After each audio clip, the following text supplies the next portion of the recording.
ये है दिल्ली क्राइम मोर्चा news network. जो बनाया जा रहा है, छोटा पाकिस्तान बनाया है, मुसलमानों के आस्ते आस्ते यही सारे मोमडन आस्ते आस्ते इकट्ठे हो रहे हैं। सारे ही मुसलमान, क्योंकि इनके वकील भी मुसलमान, वकीलों को पैसे नहीं देते ये पार्टनरशिप, क्योंकि जो रजिस्ट्री कराई है इसके ऊपर एक और ओनर आ गया, वो कह रहा है मेरी प्रॉपर्टी है। ये आपस में इतने सारे भाई बहन है कि हर कोई जा जाके बोल रहा है कि ये प्रॉपर्टी मेरी है। एक्चुअल में इन सबकी किसी की है ही नहीं। इन 500 हिंदुओं की बारी है, कल को आपके यहाँ पर भी यही होने वाला है, क्योंकि पाकिस्तान और हिंदुस्तान का जब बंटवारा हुआ था ना, तो सब कुछ तहस नहस हो गया था। तीसरा मालिक खड़ा हो रहा है, अब उसका भी तो देखो ना तो वो मालिक पावर है ना वो मालिक, और हमको निकाले जा रहा है बेगुनाहों को। बताओ, कोई नहीं मिलता जी, गरीब की सुनता कौन है। वो वहाँ जाएंगे जहाँ मुल्लों का इकट्ठा हो रहा होगा ना, वो वहाँ जा करके जाते हैं। जब इस आसपास में एक भी मुस्लिम आबादी नहीं थी, उस वक्त ये मजार बनी थी। लोगों ने सुरक्षा दी, लोगों ने चंदे दिए, मजार बनी, मस्जिद बनी, दरगाह बनी। अब उसके बाद उनके मकानों को भी टारगेट किया जा रहा है। दादा दादी के नाम क्या अलग अलग लिख के भेज रहे हैं। अभी हमारे ससुर है, एक्सपायर हो गए, उनको एक्सपायर हुए 22 साल हो गए, अब नोटिस भेज रहे हैं। आरएसएस का और बीजेपी का गढ़ रहा है ये बगीची, परंतु वो नेता कहाँ हैं? सब नदारद हैं, गायब हैं। नमस्कार, जय हिंद। आप देख रहे हैं दिल्ली क्राइम मोर्चा। दर्शकों, कुछ समय पहले हमने आपको बताया था कि कैसे एक इलाके में एक बड़ी हिंदू आबादी को धीरे धीरे टारगेट किया जा रहा है। उनको धीरे धीरे उनके मकान जो हैं उनको खाली करवाया जा रहा है। और ये सब कुछ जो बात सामने आई, उसमें सामने आया कि लगातार जो मुस्लिम समुदाय के लोग हैं वो यहाँ पर आ रहे हैं, और फिर जो रिहायशी इलाका है उनको कमर्शियल में कन्वर्ट कर दिया जा रहा है उनके मकान कब्जे करने के बाद। अब यहाँ पर एक नया एंगल निकल कर आ रहा है। एंगल ये निकल कर आ रहा है कि इन लोगों को आप ज़रा कैमरे में दिखाएंगे पीछे, तो ये जो हिंदू आबादी हैं, महिलाएं हैं, पुरुष हैं, इनको ये कहा गया कि हम आपका केस लड़ेंगे। और वो भी एक हिंदूवादी नेता थे जैसे कि आरोप लग रहे हैं, और उनकी तरफ से दलीलें पेश की गई, उनकी तरफ से केस लड़े गए, फिर अचानक वो पीछे हट जाते हैं। तो इस वक्त जो है स्थानीय जो निगम पार्षद हैं उनके पति वो हमारे साथ मौजूद हैं, और इस पूरे मसले पर वो कुछ बताना चाहते हैं। ज़रा जुड़ते हैं, जानते हैं कि आखिरकार इसके पीछे की पूरी क्रोनोलॉजी क्या है। सर, क्या नाम है आपका? मेरा नाम संजय शर्मा है जी, बताइए जरा क्या इस इलाके का मैटर है? ये मैटर मैंने जैसा बताया था आपको, मैटर वही है कि अब मालिकाना हक का मैटर है। कुछ लोग यहाँ पर कह रहे हैं कि ये ज़मीन हमारी है, ठीक है। उसमें से कुछ लोगों ने यहाँ पर रजिस्ट्रियाँ करा ली हैं। किससे कराई हैं? जो यहाँ पर अपने आप को मालिक बताते हैं, उनसे यहाँ के लोगों ने रजिस्ट्रियाँ कराई हैं। और इन लोगों का केस यहीं के स्थानीय एक हैं, जो कौन रहा था आपका केस? हमारा केस लड़ा था सोलंकी। क्या नाम उनका? पूरा नाम सोलंकी है, लक्ष्मण सिंह सोलंकी। लक्ष्मण सिंह सोलंकी। हाँ। उनके हाथ में केस था, तो वो 30,000 के अंदर हमारा केस लड़ रहे थे। लेकिन वो वकील है क्या? वो पहले मजिस्ट्रेट थे, मजिस्ट्रेट से वो पता नहीं किसी बात से दाखिल कर दिया था, तो वकील बन गए थे वो। हाँ। तो हमारा केस लड़ रहे थे। हाँ। अब वो सामने वाली पार्टी से मिल गए, हमारे डॉक्यूमेंट जो थे वो सामने वाली पार्टी को दे गए, और हमारी बगीचे के अंदर 32 जनों का केस लड़ा, वो सारे केस हार गए वो। तो हमारा भी केस हार गए। शुरू से हमारा केस 30,000 कोर्ट के यहाँ पर नहीं रहते। अब वो तो पता नहीं है कहाँ रहते कहाँ नहीं, लेकिन चक्कर ये है कि शुरू से केस हमारा वहाँ पर हार गए, तो शुरू से अभी तक हम केस वो हारते चले गए, और पुराने डॉक्यूमेंट लगाते हैं। तो सबसे पहले वकील वही थे? हाँ, सोलंकी नाम ही थे। उसके चक्कर में हम सारे केस हार गए। तो अब रोज कुआं खोद रहा, रोज पानी पीना, हम कहाँ से वकील करेंगे ये बताओ? जरा से बच्चे। अब हमारा आप ये आरोप लगा रहे हैं कि जो सोलंकी साहब थे, हाँ जी, उन्होंने आपके डॉक्यूमेंट्स हाँ जी शेयर कर दिए? हाँ जी, शेयर कर दिए, और वकील हार गए, हमारा केस हार गए वो।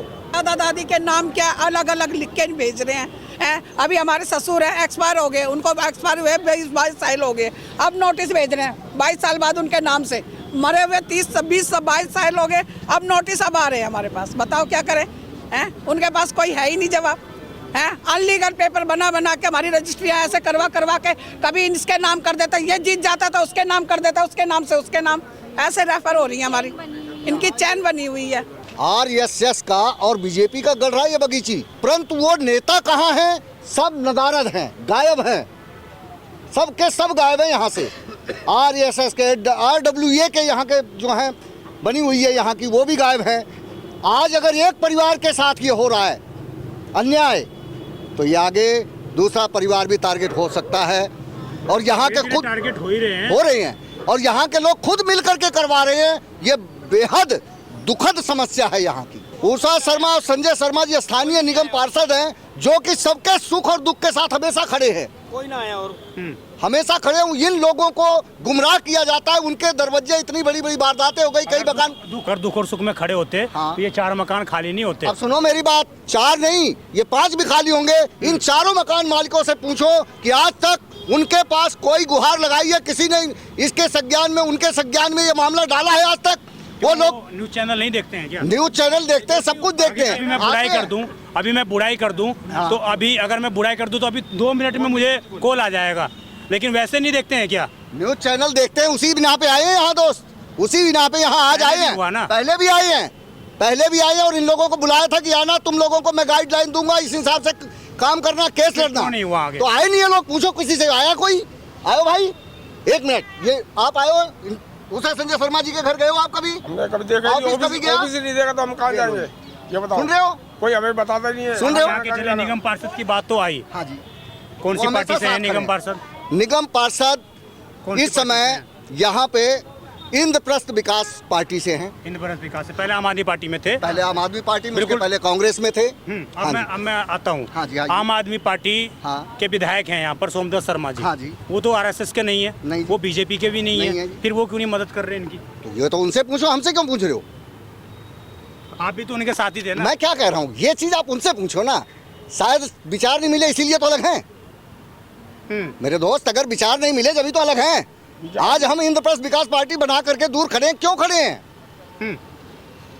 गलत कह रहा हूँ तो बताओ ना। तो मतलब चिट भी आपका, पट भी आपका, नहीं पट भी जी, यही है। आपने आज अपना ये चैनल बनाया, किसी बड़े चैनल में काम करते थे, आपने वहां से छोड़ा, मतभेद हुए जब तो छोड़ा ना भाई।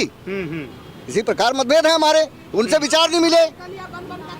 यहाँ एक एक जन से आप पूछ सकते हैं कि इनका कोई भी सुख दुख है, शायद ऐसी काउंसलर दोबारा सदर बाजार वार्ड को नहीं मिलेगी। हमेशा हर सुख दुख में एक आवाज पे हमेशा खड़ी रहती हैं ये, और इनको हृदय से सलूट है उषा संजय शर्मा जी को। आज वो क्यों नहीं आई स्वयं? खड़े तो है स्वयं है, उषा जी भी आई थी, अभी तो यही है, उषा जी भी यही है, संजय जी भी यही है, दोनों यही है भाई। बात कर रहे थे वो संजय शर्मा है, उषा से शर्मा आप जी बात हैं। कर रहे थे, वो संजय शर्मा जी हैं, उनकी जो वाइफ है वो उषा शर्मा जी हैं। वो फोन किया तो एकदम आ गई। अगर ये इन्हीं वाली बात है कि अगर पहले कांटेक्ट किया जाता। अभी आप लोग सारे हैं, हाँ। जी, क्या दावा कर सकते हो आप कैमरे पे कि आप वकील लाकर इन लोगों की मदद करोगे? बिल्कुल करेंगे, वकील तो अभी बिल्कुल करेंगे। अभी बुला देता हूँ। यदि खाने वाले को भूख है तो खिलाने वाला खिलाएगा ये अवश्य। लोग पैसे नहीं देंगे आपको? बिल्कुल नहीं देंगे, हम इनकी मदद करेंगे। उषा संजय शर्मा इतने सक्षम है निगम पार्षद यहाँ के कि वो स्वयं इनकी मदद करेंगे, परंतु उनके कंधे से कंधा तो लगाएं, अपनी मुसीबत तो कितने बताएं। दिन का समय दे रहे हैं आप? कितने दिन का समय? अब ये तो इनके ऊपर निर्धारित है, कोर्ट देगा। अब हम कोर्ट थोड़ी हो जाएंगे, समय ये नहीं दे सकते। समय हम थोड़ी नहीं, देंगे। आप कितने दिन में वकील का समय, मैं ये कह रहा हूँ। अरे जब ये लोग आएंगे भाई, अभी आ जाएंगे। अभी बुला देता हूँ, मैं 15 मिनट में बुला देता हूँ। चलिए वकील आप करवा के दो। बस वकील करवा के दो हमें, हमारे वकील तो बिक रहे हैं। इसी चैनल के माध्यम से आए थे, उसने पटियाला कोर्ट से आया था, वो कह रहा था मैं लड़ूंगा इनका केस। उसने तो किराया और बंधवा दिया और बाद में हाथ खड़े कर दिए कि मैं नहीं लड़ सकता आप केस ये। अब ये बताओ क्या करे? 1 साल तक लड़ा, उसके बाद में अब आप लोग निगम पार्षद के पास जाएंगे, उन्होंने बोला है आपको। देंगी अब वो बोल रहे हैं तो जाना पड़ेगा। देखो विश्वास तो हर निगम किसी पे पार्षद करना पड़ेगा। बोला है आपको, तो आप वो जाएंगे? आप जाएंगे जरूर। एप्लीकेशन लिखिए। वैसे पहले तो कभी इन्होंने आप हमारा साथ दोगे तो हम आपके साथ खड़े हैं। एप्लीकेशन लिख कर दीजिए इनको। महोदय, कोई सा भी घर ऐसा नहीं है जो उषा शर्मा जी का स्वयं का घर ना हो, और हर घर की हर मुसीबत उषा शर्मा जी की मुसीबत है। वो कंधे से कंधा लड़ा करके लड़ेंगी, ये मेरा वादा है।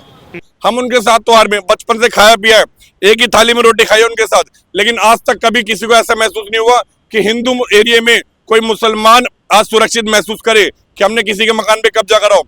1947 में जब देश अलग हुआ था ना, हमारे दादा परदादा बताते थे कि भाई ये सद्दाम हमारा दोस्त है, इसके पिताजी हमारे घर के हैं। जो डंडे मारने वाले आते थे घर के आगे दीवार बन के खड़े होकर थे हिंदू, लेकिन मुसलमान क्या भाईचारे के नाम पे क्या दिखा रहे हैं? जो किया जाए, जैसा किया जाए, सारी जमीन हड़पी जाए। हमारे यहाँ पर फर्जी रजिस्ट्री बना के 20-20 हजार में, 25-25 हजार में। रिसेंटली आप सबने भी देखा होगा, एक रील वायरल हुई थी, जो दिल्ली कश्मीर गेट पे मजिस्ट्रार है और उनका पीए है, इन लोगों ने 20-25 हजार रुपए में सैकड़ों रजिस्ट्री कर दी। रात को 3 बजे सीबीआई की रेड पड़ी है, और जिसमें बहुत सारा पैसा भी मिला है और उनको धरा भी दबोचा है। मैं चाहता हूं केवल और केवल एक हाई लेवल एजेंसी की जांच होनी चाहिए ये 500 परिवारों के ऊपर, क्योंकि वो रजिस्ट्री करके दे देते हैं, आज रजिस्ट्री करी पैसे दे करके, कल को कोर्ट में केस है और कोर्ट चल रहा है, और कोर्ट का आप सभी को पता है हमारे हिंदुस्तान में ऑलरेडी 21,000 केस पेंडिंग है, और मिलती है क्या तारीख पे तारीख, और मकान होकर के खाली। और जब एक बारी कब्जा गया, लोग इधर उधर बिखर गए, ना लेबर क्लास के पास इतना पैसा होता कि जो रोजाना जा करके कोर्ट में लड़ सके, केस कर सके। क्या साजिश क्या लग रही है आपको उसके पीछे? साजिश यही है केवल और केवल, यहाँ से हिंदू लोग हैं जो बनाया जा रहा है, छोटा पाकिस्तान बनाया जा रहा है। मुसलमानों के मकान हड़पने के। आस्ते आस्ते यही सारे मोमडन आस्ते आस्ते इकट्ठे हो रहे हैं। जितने मकान आ रहे हैं सिर्फ मोमडन ही आ रहे हैं। सारे ही मुसलमान, क्योंकि इनके वकील भी मुसलमान, वकीलों को पैसे नहीं देते। ये पार्टनरशिप, जो प्रॉपर्टी हड़प ली 50% तेरा, 70% तेरा, मेरे को सिर्फ इतना दे दियो। अब सोचो, जिनकी औलादे 80 साल पहले जिनके परदादा मकान छोड़ गए थे या कुछ भी प्रॉपर्टी छूट गई थी, उनका अगर 1% भी उनको मिल जाए, वो कहेंगे हमारे लिए बहुत है। लेकिन हमारे जो ये पीछे देखो कितने सरदार भाई हैं, इतने सारे लोग हैं जो पेशावर से अपनी करोड़ों की प्रॉपर्टी लेकर के यहाँ पर छोटे छोटे कमरों में रह रहे हैं। अगर ऐसा है, तुम्हें तुम्हारा हिस्सा चाहिए, तो हमें पाकिस्तान से पूरी हमारी जमीन चाहिए वापस। लेकिन इसकी हाई लेवल एजेंसी की जांच होनी चाहिए कि रजिस्ट्री जो पैसे दे करके कराई जा रही है, उस पर भी रजिस्ट्री कराई जाती है। ओनर भी अभी तक प्रूफ नहीं हुआ, क्योंकि जो रजिस्ट्री कराई है इसके ऊपर एक और ओनर आ गया, वो कह रहा है मेरी प्रॉपर्टी है। ये आपस में इतने सारे भाई बहन है कि हर कोई जा जाके बोल रहा है कि ये प्रॉपर्टी मेरी है। एक्चुअल में इन सबकी किसी की है ही नहीं। 80-90 साल इन लोगों को रहते हुए हो गए।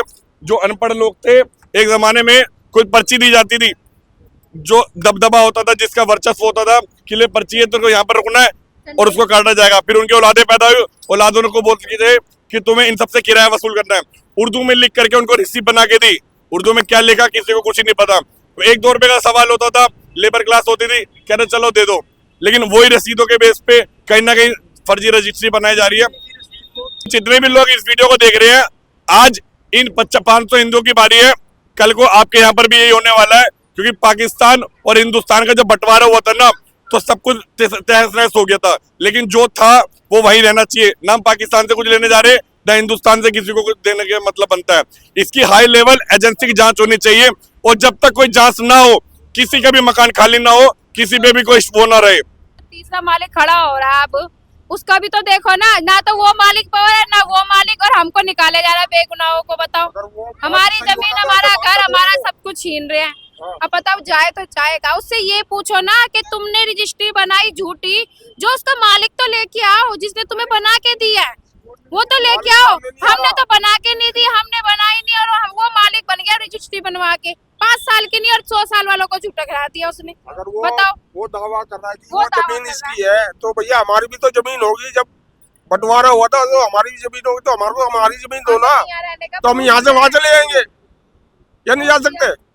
अगर उनकी जमीन ये है, दावा करते तो फिर मतलब ऐसे मकान से निकालने का तो कोई मतलब है नहीं है। देखो है नहीं, अभी हमारे देखिए, पुराने आप पुराने लोग कागज हटने वाले नहीं है, नहीं हटेंगे जी। जब तक हमें आगे से कोई वो नहीं मिलेगा, हम नहीं हटेंगे। पहलगांव में हमला हुआ था, पहलगांव में हमला हुआ था, जो भाई बंधु मारे गए थे, मोदी सरकार ने उसका बदला लिया जाकर के वहां मार के। अब यहाँ दिल्ली में, भारत की राजधानी में दिल्ली से हमें निकाला जा रहा है। अब इनसे बदला कौन लेगा, मुझे ये बता दो बस। इनसे कौन बदला लेगा? इसके 10-10 मकान है, इससे कौन जवाब पूछेगा, ये बता दो। मैं इनके बाहर तो आपके स्थानीय विधायक कभी मिले आपसे इन चीजों को लेकर? कोई नहीं मिलता जी। गरीब की सुनता कौन है? वो वहां जाएंगे जहाँ मुल्लों का इकट्ठा हो रहा होगा ना, वो वहां जा करके जाते हैं। वो वहां उनसे पूछेंगे कि तुम्हारा को क्या प्रॉब्लम। हमारे से कोई नहीं पूछ रहा जी। आज हमारा 5वां मकान खाली हुआ है, और ऐसे धीरे धीरे करके 25-30 मकान हो रहा है। वो धीरे धीरे सब पर करेंगे, कोई सुनने को राजी नहीं है। सब में मुस्लिम समुदाय के सब में A to Z वही जा रहे हैं। सब में पीछे उसने बिल्डिंग बनाई है, ये बिल्डिंग बना रखी है, इसके 10 मकान है, 20 मकान इसके पहले से है, बिल्डिंग बना रखी है, इसका काम चल रहा है। और ये कभी इसके चेकिंग भी नहीं होती? कोई चेकिंग नहीं होती जी, कोई ये पैसे कुछ नहीं हुआ। यहाँ आग भी लगी थी बहुत तकड़ी। इसके अंदर इतनी खतरनाक आग लगी थी कि जो इसके पीछे बस्ती है ना, पूरी बस्ती जलने को हो गई थी। बस्ती उसने क्या करा, आग बुझ गई, उसने इसके ऊपर एक बिल्डिंग और डाल दी। इसके ऊपर पहले 5 बिल्डिंग है, इसके ऊपर 6ठी बिल्डिंग और डाल दी। किसी ने कोई पूछने नहीं आया। उसके ऊपर इतने बड़े बड़े टावर लगे, आपको मैं पीछे से दिखाऊंगा, इतने बड़े बड़े। कोई नहीं पूछ रहा इनसे कोई नहीं पूछेगा तू क्या कर रहा है, क्या नहीं कर रहा। यहाँ पर हमसे आ जाते हैं कि तुम्हारी कितनी प्रॉपर्टी है। सपोर्ट की जरूरत है, मोदी जी की जरूरत है, सपोर्ट की जरूरत है, नेता लोग की जरूरत है। अगर वो हमारे साथ नहीं है ना, तो हम भी उनके साथ नहीं है, फिर हम उनको वोट नहीं देंगे। यहाँ का जितना भी है कुछ भी नहीं देंगे हम यहाँ से, अगर हमारी मदद करने के लिए कोई नहीं आएगा तो। और दोस्तों मैं कहूँगा कि इसकी हाई लेवल जांच होनी चाहिए। जो ये जितनी भी फर्जी रजिस्ट्री हो रही है, इन सबकी जांच होनी चाहिए कि इतनी रजिस्ट्री कैसे फर्जी हो रही है, कितने लेवल पर हो रही है। आपने देखा स्थानीय निगम पार्षद ने बोला और जो आरोप लगाए कि उन्होंने यहीं के कुछ लोग थे, यहीं के कुछ वकील बने, वो यहीं से वो लोग नेता बने, फिर उन लोगों ने इन्हीं को ही धोखा दे दिया। इस तरीके से जो चीज़ें निकल कर आ रही हैं, इस तरीके की जो बातें निकल कर आ रही हैं, कहीं ना कहीं हमने भी वो सारे सवाल पूछने का प्रयास किया कि जब इन मकानों पर नोटिस धीरे धीरे लग रहे हैं तो उस टाइम पर आप इन लोगों की सहायता क्यों नहीं करते हैं। आज जो मकान खाली हुआ है उसमें लगभग 5 से 6 परिवार रहते हैं। 5 से 6 परिवार, 7 परिवार रहते हैं और वो 7 के 7 परिवार आज सड़कों पर हैं। उन 7 के 7 परिवार के वोट इन लोगों को पड़े होंगे, लेकिन उसके बावजूद स्थिति बिल्कुल कंट्रोल में नहीं है। हम कहें तो लगातार लोग जो हैं यहाँ से, हिंदू आबादी लगातार पलायन की जा रही है। हालांकि ये कहा जा रहा है कि हिंदू आबादी पलायन नहीं हो रही है, लेकिन वास्तविकता में हिंदू आबादी पलायन हो रही है। जिन फैक्ट्रियों में अगर आप घुस जाएंगे, उन फैक्ट्रियों में दावे के साथ मैं कह सकता हूँ कि 90% मुस्लिम कर्मचारी हैं, महज 2 से 4% हिंदू आबादी है। ये हम किसी को कॉमनलाइज नहीं करना चाहते, लेकिन सच्चाई है ग्राउंड की, इसलिए मुझे कैमरे पर बोलना पड़ रहा है, इसलिए मुझे कैमरे पर दिखाना पड़ रहा है। जब इस आसपास में एक भी मुस्लिम आबादी नहीं थी, उस वक्त ये मज़ार बनी थी, लोगों ने सुरक्षा दी, लोगों ने चंदे दिए, मज़ार बनी, मस्जिद बनी, दरगाह बनी। अब उसके बाद उनके मकानों को भी टारगेट किया जा रहा है। तो आखिरकार ये क्या क्रोनोलॉजी अपनाई जा रही है, किस तरह की चीज़ें अपनाई जा रही है। और आज कोई भी हिंदू पत्थर नहीं चला रहा है, पुलिस फोर्स को पत्थर नहीं मार रहा है, लेकिन जब अवैध अतिक्रमण हटता है तो वही जो शांति दूत हैं वो पत्थर मारते हैं, और हम लोग जब सवाल पूछते हैं तो हम लोगों को भी पत्थर मारे जाते हैं। ये वास्तविकता है इस देश की, ये इस देश की सच्चाई है। लेकिन आज भी कुछ ऐसे लोग हैं जो साथ दे रहे हैं, और मैं उन लोगों से निवेदन करना चाहूँगा कि आप ही लोगों को इंसानियत बचानी पड़ेगी, आप ही लोगों को भारत को धर्मनिरपेक्ष रखना पड़ेगा, आप लोगों को ग्राउंड पर उतरना पड़ेगा और उन भूमाफियाओं से कॉन्टैक्ट करना पड़ेगा, उनके खिलाफ लड़ना पड़ेगा। आखिरकार वो कौन लोग हैं जो इन लोगों के मकानों को कब्जा कर रहे हैं। आप देखते रहें दिल्ली क्राइम मोर्चा। मैं विजय ठाकुर अपने सहयोगी अजय के साथ। धन्यवाद।